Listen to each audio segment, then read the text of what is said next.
Pertanyaan pertama, bolehkah jual beli barang secara kredit? Apakah itu termasuk riba? Asal dalam transaksi kreditnya tidak ada unsur riba, boleh. Misalnya, saya mau jual handphone saya.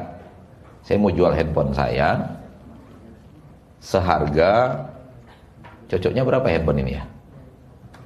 Harga sekarang 800.000. Samsung A3 800.000 lah ya.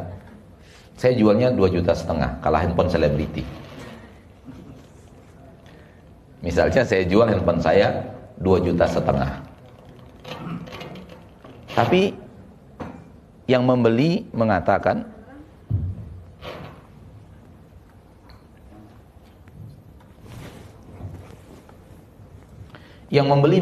Ustadz, saya bersedia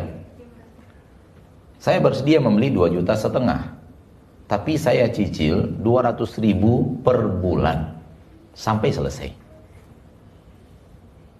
Ini kredit syar'i, membeli dengan cara pembayaran bertahap sampai kelar. Itu boleh. Sejauh itu diizinkan secara syariat. Namun kalau sudah ada putus, kenapa?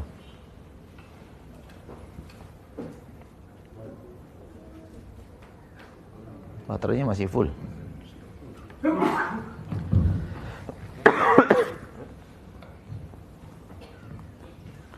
Namun kalau ada ribanya, tak boleh. Contoh, jual handphone 2,5 juta, berarti taruh kata pembayaran 100.000 per bulan. Berarti berapa lama dibayar? 25 bulan. Dibuat kesepakatan, kalau 25 bulan belum lunas, maka antum harus bayar lagi 100.000 per bulannya.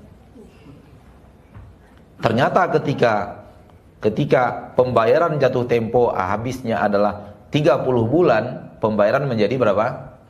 3 juta. 500.000-nya riba. Itu dia riba. Atau yang kedua,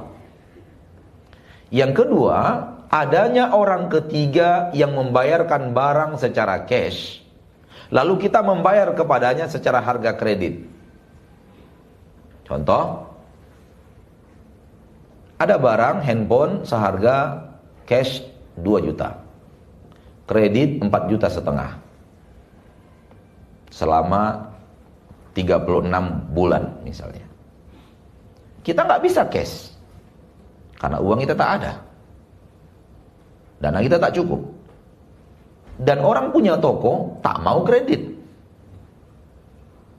Datanglah si Adi, tambah R tambah A.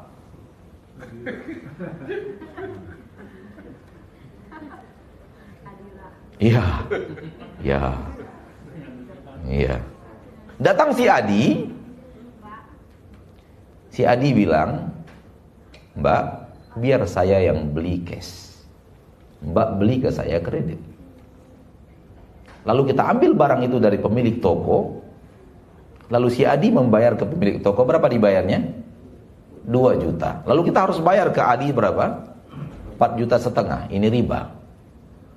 Kenapa? Karena ketika si Adi membayar ke toko, berarti kita pinjam uang Adi 2 juta. Kenapa kita harus bayarnya 4,5 juta?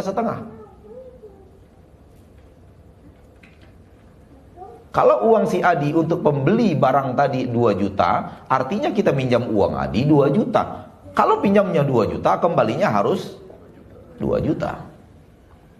Ketika kita kembalikan 2,5 juta, kita kembalikan 3 juta, ketika kita kembalikan, itu riba, berlebih dia dari pinjaman yang sebenarnya. Atau yang ketiga, riba yang ketiga adalah keterlambatan bayar. Denda keterlambatan bayar. Kita bayar juga, tapi jatuh temponya tanggal 1, kita bayarnya tanggal 3. Akhirnya kita bayar 100.000 uang handphone tambah 10.000 keterlambatan bayar. Itu juga riba. Selagi jauh daripada unsur-unsur seperti yang tadi, maka itu bukanlah riba. Maka itu bukanlah riba. Misalnya kita beli langsung seperti saya pernah jual mobil. Saya jual mobil pribadi saya karena ada kesempatan untuk berganti mobil. Saya jual 95 juta dengan pembayaran 2 juta per bulan.